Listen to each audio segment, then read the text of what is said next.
Well, hello everybody. It's back again to the channel. Welcome. Welcome. It's about 6 o'clock in the morning. We're in the back of the 96 Dodge Ram wagon with the high top. And it was not that cold last night. It really wasn't. But it's Friday. It is April 18th. April 18th. You know what happened on April 18th 9 months ago? I started here at the dealership. Woo! It's episode 107. Yes, 107. Or it might be 106. Darn, I think it's 107. Because we had 105. Last night was 106. Yeah, it's 107. It might be the 18th. It might be 18th. Yeah, it's April 18th. This is 1 year. 9 months ago, I started at the car dealership. Woo! Celebrate a little milestone. Almost made it a year. Let's see, in Columbus today is currently 51 degrees, 83% humidity, and the high today is supposed to be 87. Gonna be pretty rough.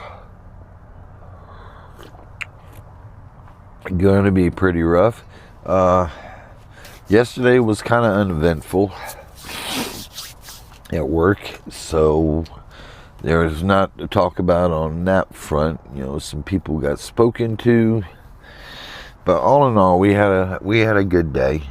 We had a real good day. My weekend's coming up. It's kind of up in the air. I'm probably going to break down and do this ceiling. This is getting on my nerves. Every time I park, I have to reset the tiles in the van. So yeah. Oh, I forgot. This weather report was brought to you by my coffee. Ooh, it's hot, and it is always so good. Yes. Well, what is happening today? It's Friday. I'm not in a bad mood. I'm not in a good mood. I'm kind of neutral, which is not a bad thing every once in a while. Not a bad thing. But yeah, a year ago, 9 months ago today, I started here at the dealership. And then 88 days after that, I started creating havoc. And none's been the same ever since. Nothing. Absolutely nothing. But I'm alright, because, you know, as many people hate me over there, many people like me, and at the bottom line, if I walked out right now, I left the place better than I found it. And that's always a good thing, and that should be a goal for everybody. I don't know, maybe not. Maybe, you know, I've never had a job where I went in and just did my work and clocked out and went home. Well, I did. My very first job at the mill, that was one of those jobs. I clocked in, I did my job, I went home. And that was it until the next time I had to go back to work. And Country's Barbecue was like that. Clock in, go home, went to work.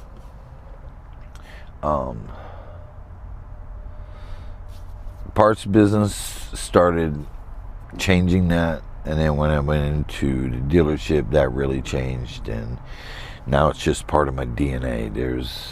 I carry all this stuff around with me, and you know, it's part of part of the stroke, I would say, because I was always an overthinker, but now I'm extreme, and I got to be able to control myself. But yeah, it's an adaptation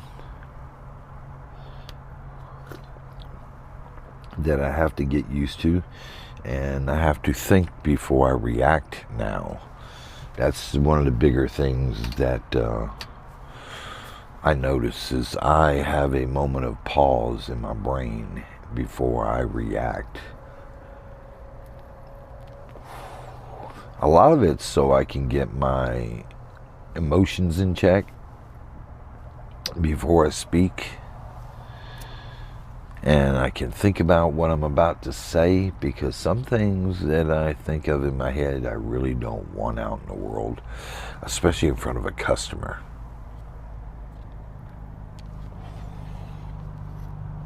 Especially in front of a customer, because some of them may not get me.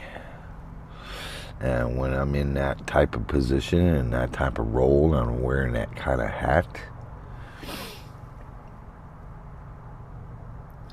yeah, I need to make sure what comes out of my mouth is what I want to come out.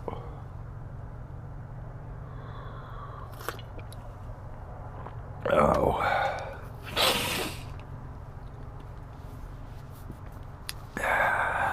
Had a conversation with a gentleman yesterday on the phone. He had a Pathfinder with 145,000 miles on it. He had been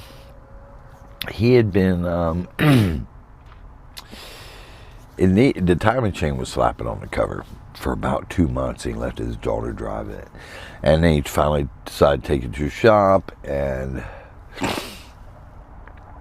you have your they went to do the timing chain and the adjusters and all that stuff, and he was talking about the fact that he went on a test drive and the oil pressure light came on, and he still drove it and made it back to the shop, and then the engine was knocking. And he was trying to he was asking me an opinion. It was no big deal. He was asking me an opinion. And he was saying that, well, he should have shut it off. He should have did this. He should have did that. And I told him, I had to tell him twice before he got what I was saying, and then he understood.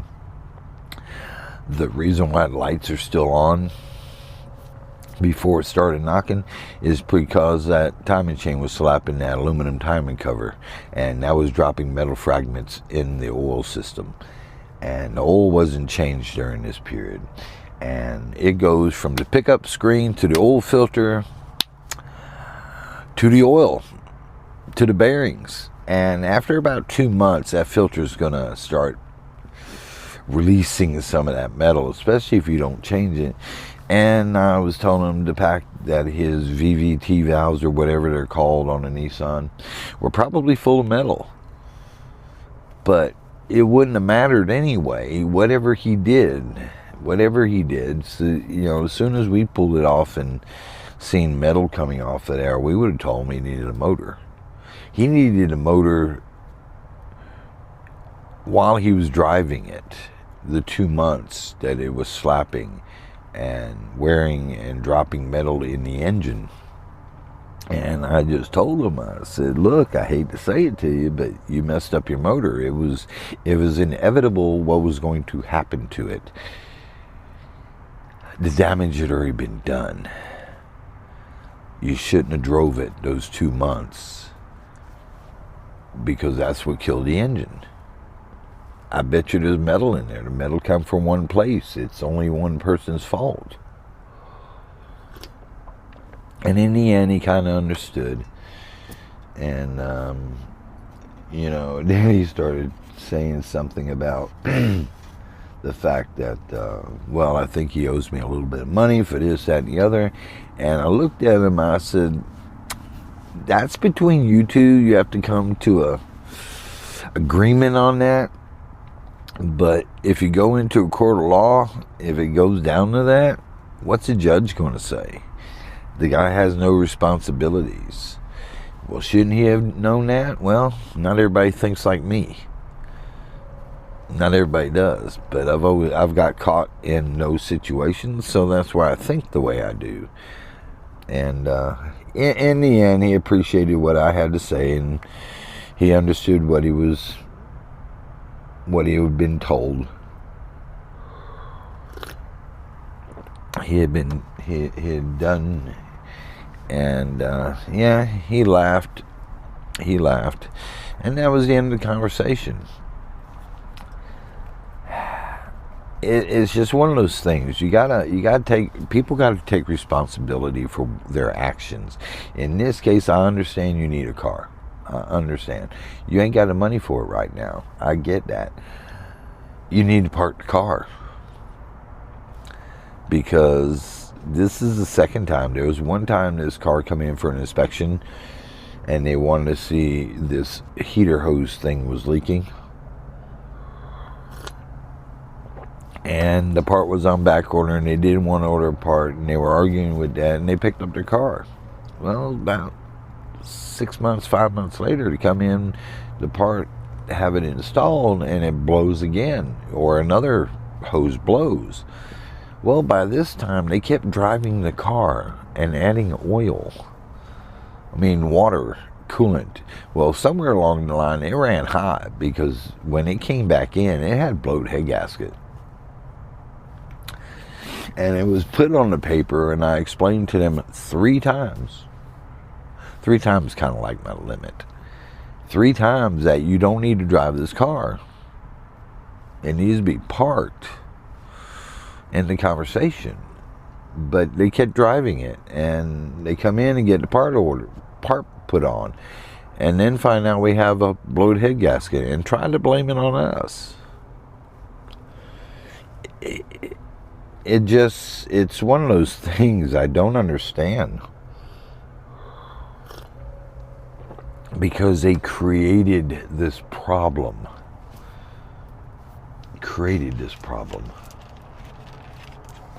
Somebody else. They don't want to take responsibility for their own actions. They really don't. And I don't know why that is. Well, I do know why it is. It's human nature.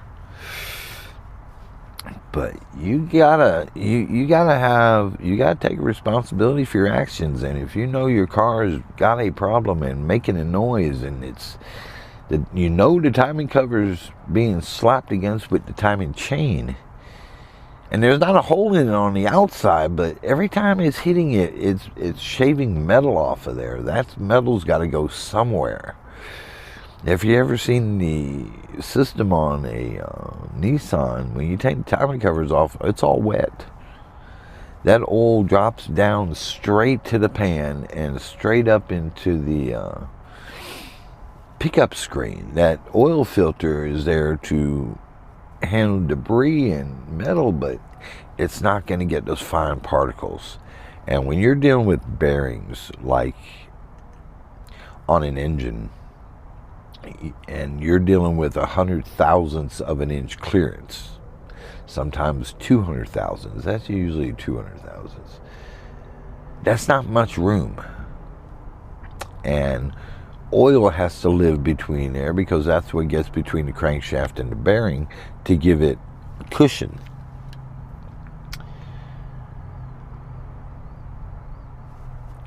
Metal's not designed to go in there, and metal will scratch things up, and before you know it, you've got a spun bearing. So I don't know. I really, it's so easy.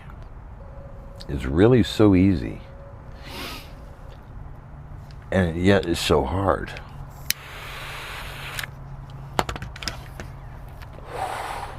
Yeah. So I guess today's lesson is going to be, or what I'm going to convey to you, it's not really a lesson. It's just word of advice. Any time your car has a noise, And it's coming from the inside of the engine or even the outside of the engine. Anytime it's got a noise,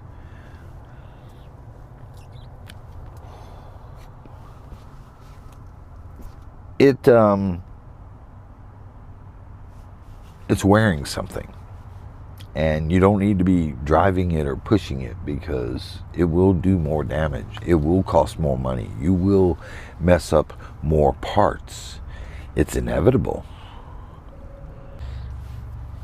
And people got to realize that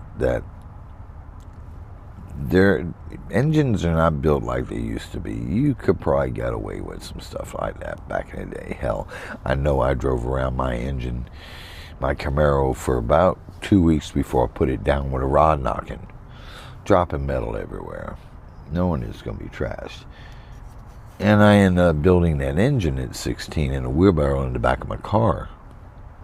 But that's not the story. The story was, it was already shot out. It's